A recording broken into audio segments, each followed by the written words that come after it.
전 정부 지원 사업에 들어본 적도 없는 사람이었어요. 이게 대부분의 창업가들의 착각!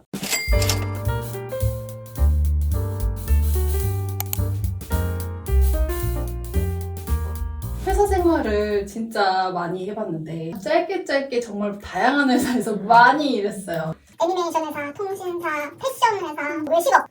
다양한 회사를 다닌 이유는 다양한 경험을 하고 싶었기 때문이고, 그렇기 때문에 한 곳에서만의 그런 한정적인 일을 하지 않았고, 거기서 이제 커리어가 좀 확장이 될 수 있었던 계기가 됐고, 그러다 보니까 나의 이 한계가 디자인 이상일 수도 있겠다 해서 사업을 좀 결정을 하게 됐죠. 내가 이렇게 어떤 회사 안에서 디자이너로만 이렇게 있는 게 아니라 내가 하고 싶은 사업을 하고 내가 할 수 있는 역량을 다 한번 펼쳐보고 싶다. 이런 생각에서 회사에서 이제 뛰쳐나오게 된 거예요.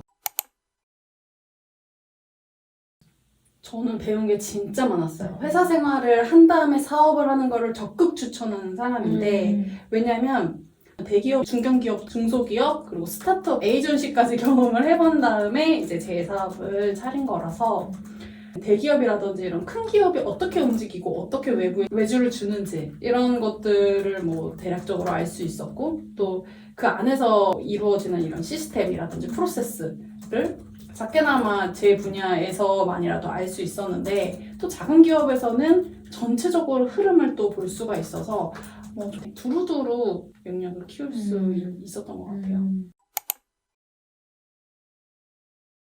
약 5, 6년 전으로 거슬러 올라가서 전 정부 지원 사업에 정말 실체도 알지 못했고 들어본 적도 없는 사람이었어요. 우연찮게 인터넷 서핑을 하다가 초기 창업자들한테 지원금이라든지 홍보나 마케팅적인 영역에서 아니면 세무적인 영역에서 도움을 주겠다라는 지원 사업이 우연찮게 발견이 됐고, 그게 엄청 큰 규모의 몇 억짜리의 지원 사업이 아니었기 때문에 문턱이 낮아서 제가 쉽게 도전을 할 수 있었던 계기였던 것 같아요. 1,000만 원도 안 되는 지원금 규모였던 것 같은데, 또 어떻게 사업 계획서를 쓰는지 이런 것도 몰랐었는데 인터넷 검색하고 주변에 사업하시는 분들한테 전화하고 괴롭히면서 이제 써냈어요. 다행히도 합격했기 때문에 자신감이 생겨서 알아보고 궁금하니까 또 해볼 수 있을 것 같으니까 또 도전해보고, 그게 지금 한 6년째 이제 이어오고 있는 것 같아요. 대부분의 분들이 말씀하시기를 이거 그냥 한두 개 내면 많이 했다라고 생각을 하고 더 해야 돼? 여기서 또 쓰라고? 라는 얘기를 좀 많이 해요. 근데 저는 작은 거라도 해보면 이게 다음 거에 대한 발돋움 할 수 있는 계기가 된다는 거를 좀 믿는 사람이에요. 화살을 많이 쏴봐야지 어떤 관역이 맞지 않아도 많이 쏴본 사람만이 언젠가는 맞춘다는 생각이 있거든요. 그렇기 때문에 제가 상대적으로 확률이 높아 보이는 거라고 생각해요. 제가 첫 지원 사업을 냈었을 땐 정말 뭣도 모르고 쓴 거였는데 그 당일 마감이었던 지원 사업이었어요. 그래서 한 3시간 만에 썼던 것 같아요. 근데 그거는 다행히도 제 분야의 아이템이어서 알고 있는 내용이 많았고, 그리고 또 제 분야였기 때문에 이 창업가의 어떤 역량 같은 걸 되게 많이 봐요. 그 이력이랑 역량이 핏이 맞았던 거예요.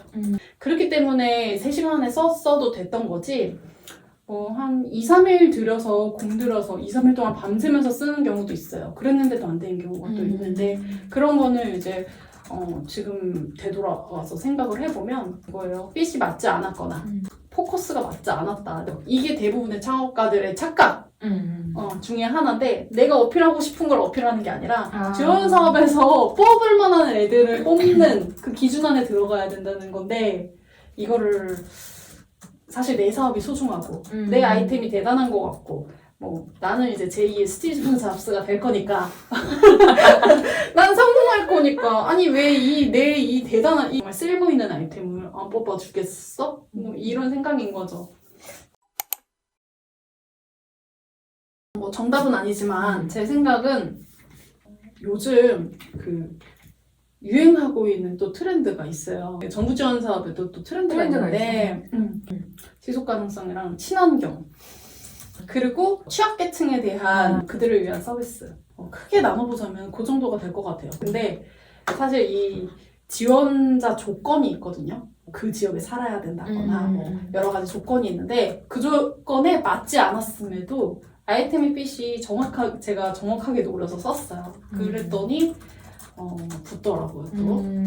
그래서 그 이전에 AI, 4차 산업, 뭐 빅데이터 뭐 이런 것들, 인공지능을 활용한 무슨 빅데이터를 활용한 무슨 플랫폼 뭐 이런 거 있잖아요. 그런 것들에 좀 초점이 많이 맞춰졌던 것 같아요. 근데 이제 코로나가 터지고 나면서 건강, 의료, 복지 이런 쪽에 사람들이 좀 더 관심을 갖게 된 것 같고 그 중에서도 좀 아까 얘기했던 세 가지가 좀 더 두드러지게 지원을 해주고 있는 것 같아요. 다 이제 있죠. 서류, 발표 형식을 거쳐서 이제 1차, 2차 거치고 이제 뽑는 거죠. 그렇게 뽑고 나면 보통 몇 개월 내로 예비 창업자 같은 경우에는 창업을 하게 만들어요. 사업자 등록을 해야 하는 조건을 이제 대부분은 걸고 있어요. 거기서 뭐 어떤 결과를 내야지만이 A등급, B등급, C등급 이런 식으로 A등급한테는 좀 더 많은 지원금을 뭐 B등급한테는 더 적은 지원금을 이런 식으로 차등 지원금을 지급하는 경우도 있어요. 대부분이 이렇게 한다고 할 수는 없지만 그런 경우도 꽤 많다. 그리고 그냥 애초에 지원하기로 한 금액을 다 쓸 수 있게 해주는 그런 지원 사업도 있어요. 이거는 뭐 어느 분야만 어떻다 이런 게 아니라 지원 사업마다 모든 지원 사업이 다 다르기 때문에 그래서 공고문을 잘 봐야 되는 게 공고문 안에 답이 다 있거든요.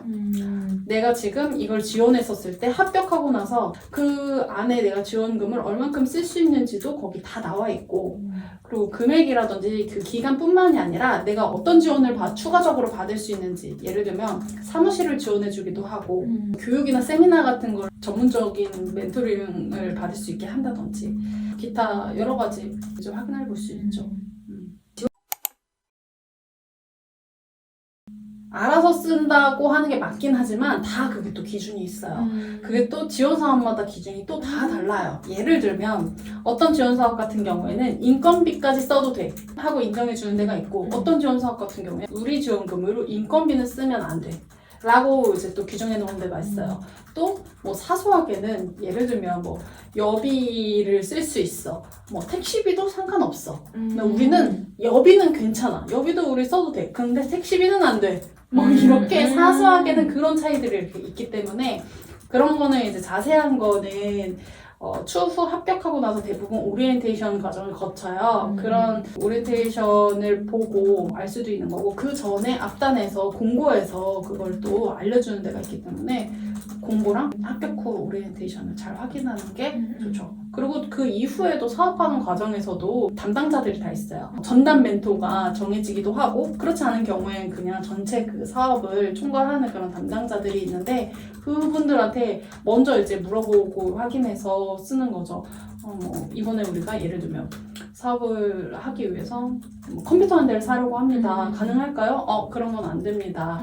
예를 들면 재료비라든지 이런 시제품을 만들기 위한 비용으로만 소모하셔야 합니다. 뭐 이런 식으로 되는지 안 되는지 여부를 확인한 다음에 쓰라고 이제 그렇게 대부분 권유를 해요. 왜냐하면 안 되는 거를 미리 제가 소진을 하고 청구를 해버렸다가 안 된다 해버리면 그 금액을 못 받게 되는 거잖아요. 그거를 뭐 어디서 청구할 수도 없고 돌려받을 수도 없고 그냥 제 돈만 소비하는 거니까. 너무 많죠. 예를 들면 제가 처음 창업했었을 때 지원 사업이 되면서 얻었던 건 일단 사무실이 없었어요. 그래서 사무실을 마련할 수 있었고 그리고 지원금을 받을 수 있었기 때문에 시드머니가 충족이 됐었죠. 제가 연달아서 지원 사업이 됐기 때문에 제품을 만들고 서비스를 만들고 판매를 하고 하는 데는 전혀 제가 투자해야 했던 비용이 없었어요. 마음만으로도 이제 안정적으로 사업을 하는 게 사실 되게 큰 힘이 된다고 생각해요. 그리고 이런 것도 있어요. 제가 어떤 사업을 하려고 하는데 이게 맞는지 틀린지 잘 모르는 경우가 있거든요. 이게 잘 될지 안 될지도 모르겠고. 근데 이거에 대한 1차적인 가능성을 확인받는 거라고 생각을 해요, 저는. 그래서 뭐 사실 일반 사람들이 VC들을 막 찾아가가지고 제게 이게 맞는지 잘 될 건지 한번 봐주세요. 점쟁이 찾아가는 것도 아니고 그러기가 쉽지 않잖아요. 근데 지원 사업을 내 몸으로써 뭐가 부족한지 한 번 더 깨달을 수도 있는 거고 계속해서 디벨롭 통해서 사업을 더 탄탄하게 해나갈 수 있는 계기가 될 수도 있을 것 같아요. 왜냐면 이것도 팁 중에 하나인데 일반적인 사람들은 그냥 내고 탈락했어요. 그럼 탈락했네. 안 되겠다. 이거 안 되나 보다. 포기한다거나 그대로 또 다른 데 내거든요. 근데 저 같은 경우는 거기 전화를 해요. 제가 왜 떨어졌는지 알 수 있을까요? 그러면 그 심사위원들이 다 체킹을 하고 객관적인 이 데이터가 있어요.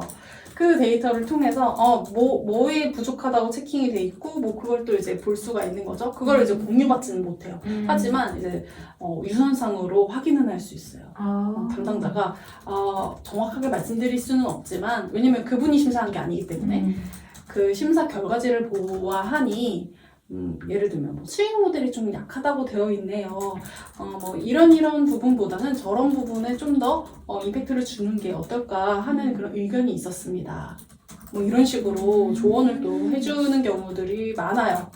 그래서 한번 꼭 확인을 해보는 게 좋다라고 권하고 싶고 사실 뭐 돈도 돈이고 뭐 사무실이라든지 뭐 이런 것도 좋지만 좀 전에 말씀드린 것처럼 멘토링을 받을 수 있는 그리고 객관적인 이런 정보를 어디서 조언을 얻기가 쉽지가 않아요. 근데 그런 게 자체적으로 대부분의 지원 사업들이 그런 지원을 해줘요. 멘토링 지원 서비스를. 그래서 멘토를 한 명당 뭐 한 명씩 혹은 1대1이 아니더라도 이렇게 매칭을 해줘서 그 부분에서도 또 되게 크게 도움을 받을 수 있죠.